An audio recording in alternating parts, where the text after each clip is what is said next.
Welcome to the Morris Animal Refuge Purple Level Dog Handling Training. We hope this training will provide you with the tools you need to confidently work with our dogs in need of specialized handling.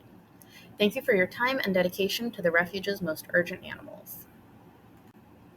To complete your certification to work with Purple Level dogs, please watch this video, then follow the links in the video description to watch 2 supplemental videos and take the quiz. You need to get 100% to pass the quiz, and you can take it as many times as you need. To start off, we'll talk a bit about which of our dogs might get a purple designation. Usually these dogs are extremely stressed. The shelter is full of new sights, smells, and sounds, and while some dogs adjust well, others become shut down or overexcited or even aggressive. Even the best shelter environment can stress out sensitive dogs, so it's important that we do everything we can to make them comfortable. Purple level dogs might be those who are nervous around strangers and require a slow approach and cautious handling.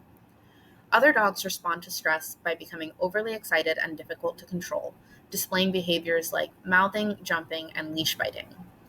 These dogs need a calm handler who can redirect their energy into appropriate activities. Both of these types of dogs can escalate to growling, baring teeth, or even biting if not handled correctly. Although they have the potential to escalate, purple dogs must demonstrate predictable behavior and can't have a history of snapping or biting without warning. The safety of our volunteers is our top priority.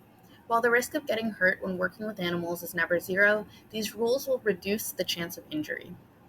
On the off chance that you do get hurt, whether or not an animal is involved, you must pause what you're doing and notify a staff member right away. This will ensure that you get first aid care ASAP, and if an animal is involved, we can collect more information on their behavior to keep everyone safe in the future. You should also always keep your phone close when working with purple level animals. If you need immediate assistance, you can call the main shelter line or volunteer coordinator for help.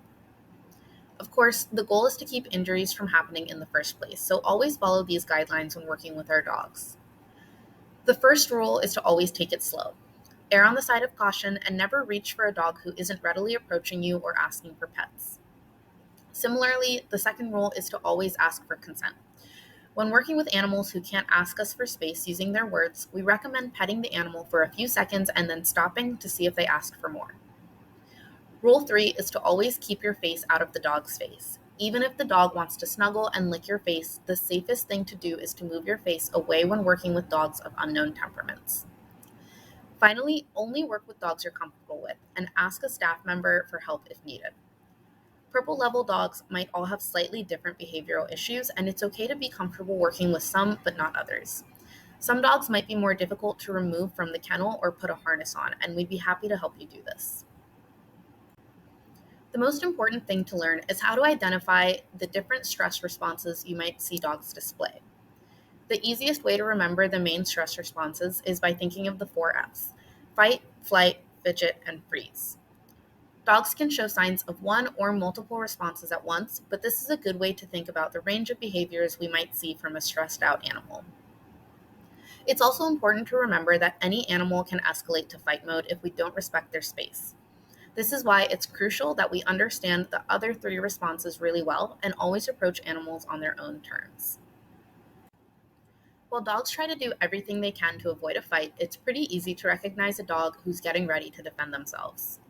They'll do everything they can to make themselves appear big and threatening to make the scary thing go away by making hard, direct eye contact, pushing their ears forward, raising their hackles, and barking or growling at a low pitch.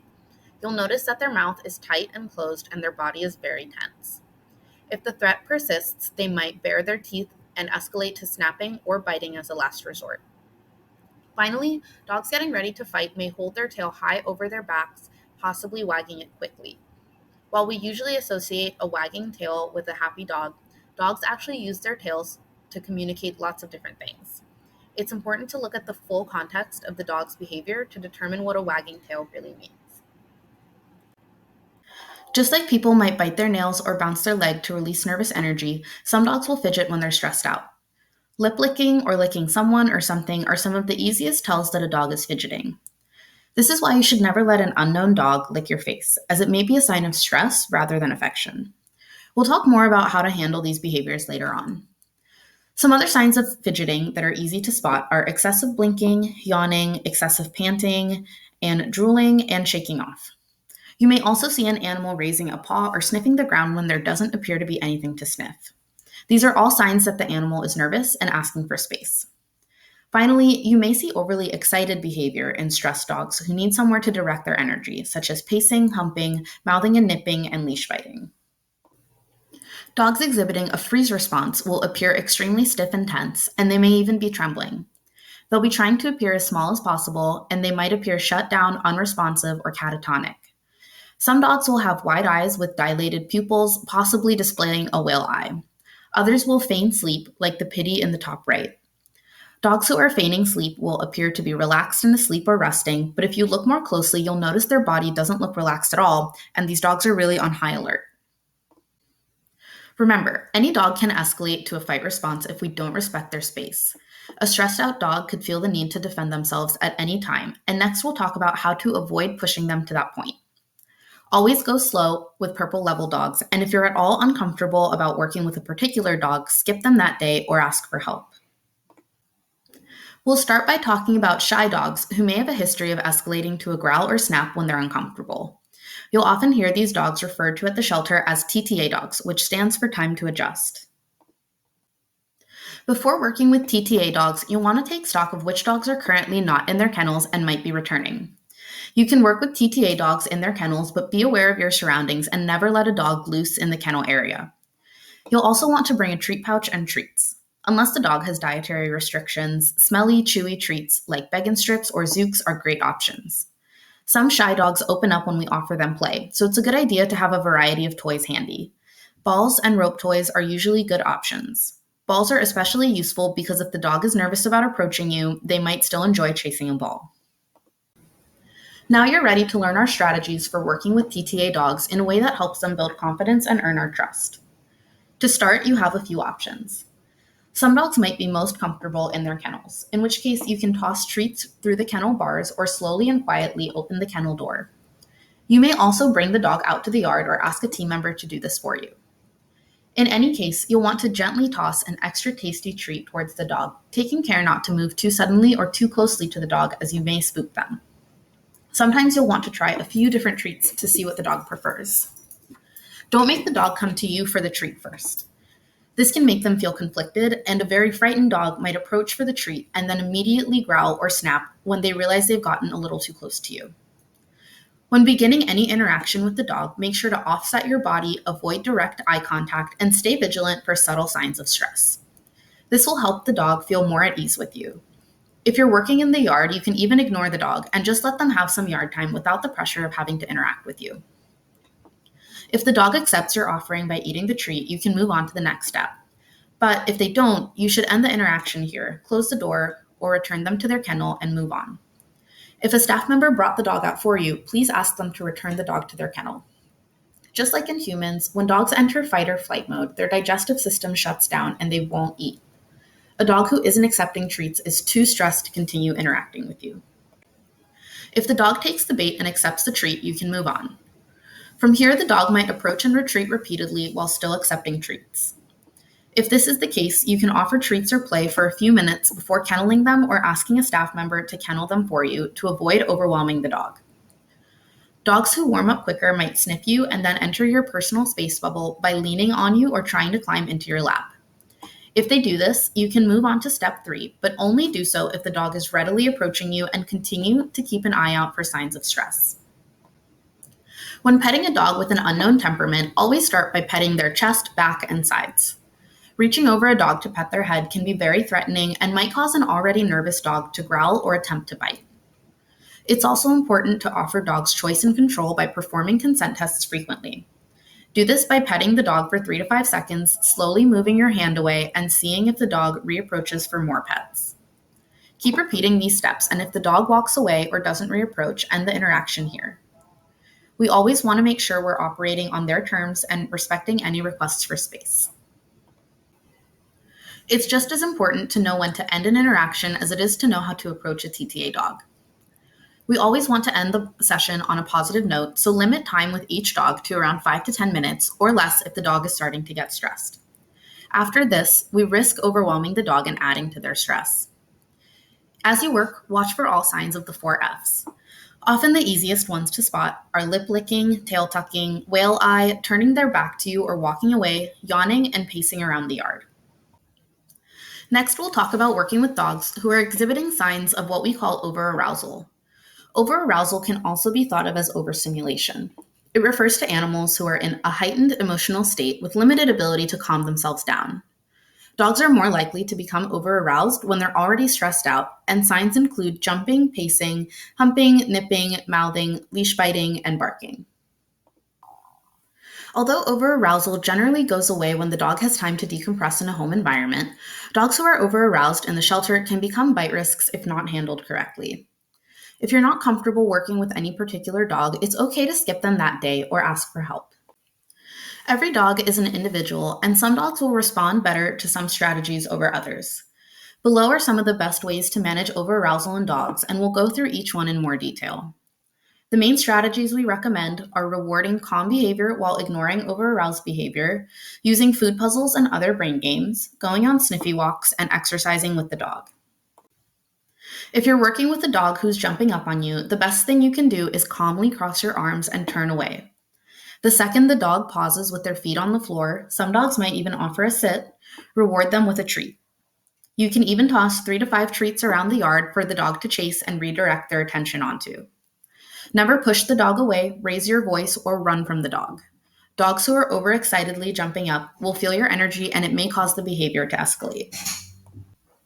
Food puzzles are a great way for stressed dogs to work their brains and direct their energy towards a positive activity.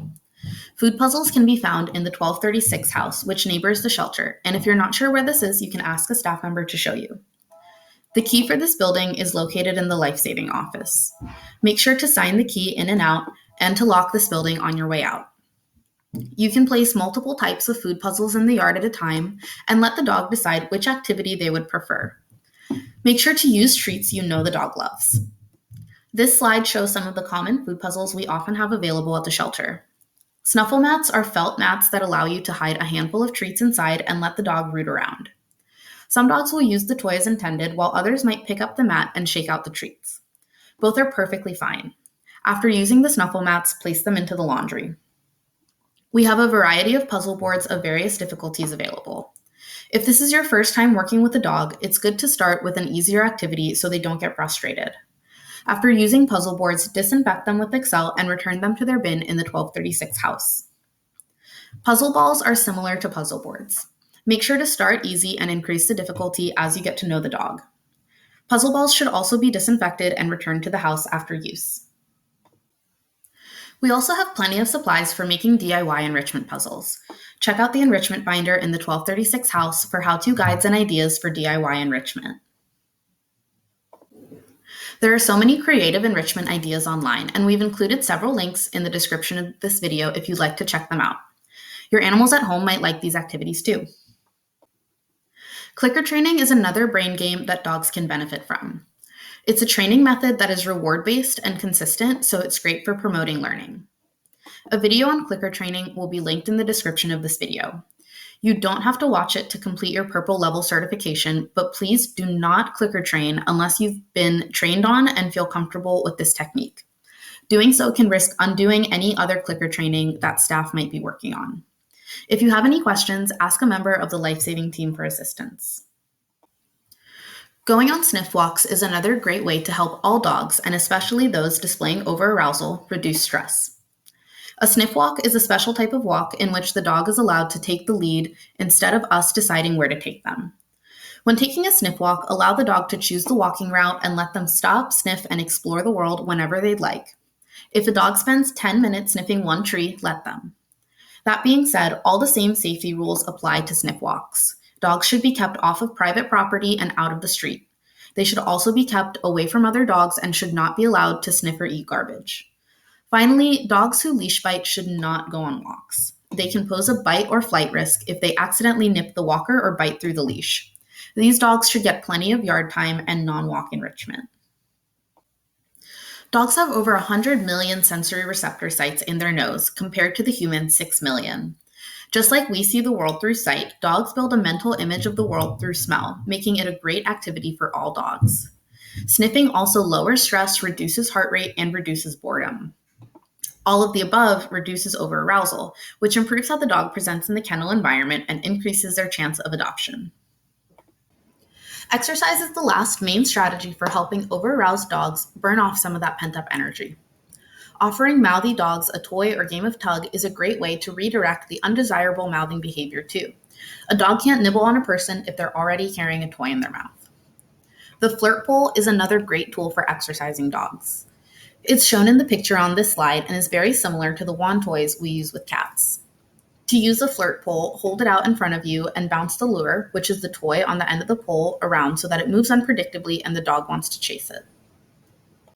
Thank you for watching and for your commitment to our animals. To finish your certification, follow the links in the description of this video to watch 2 short supplemental videos and take the quiz. Once you get 100%, you'll be all set to work with purple level dogs. If you have any questions, shoot us an email at volunteering@morrisanimalrefuge.org. We're always happy to help.